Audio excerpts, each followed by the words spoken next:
आज सकाळी नेहमीसारखं आवरलं. मनात मात्र एकच भावना, स्वामींच्या चरणी जायचं. स्टेशनला जाऊन ट्रेन पकडली आणि थेट पोचले स्वामींच्या पुण्यनगरीला म्हणजेच पळसतरीला. आजही भक्तांची रांग पाहून स्वामींचा महिमा किती छान आहे हे कळून येतं. स्टेशनला उतरून पायी चालत निघाले.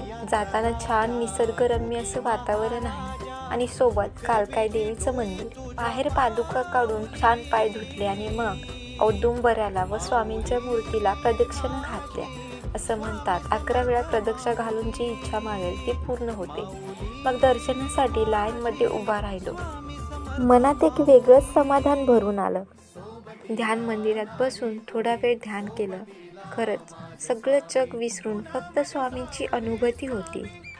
इथे आल्यावर स्वामींच्या अस्तित्वाची जाण होते.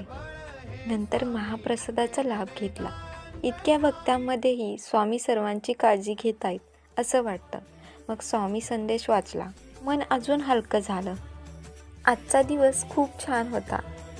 स्वामींच्या कृपेने मन शांत झालं आणि याच आठवणीसह घरी परतले.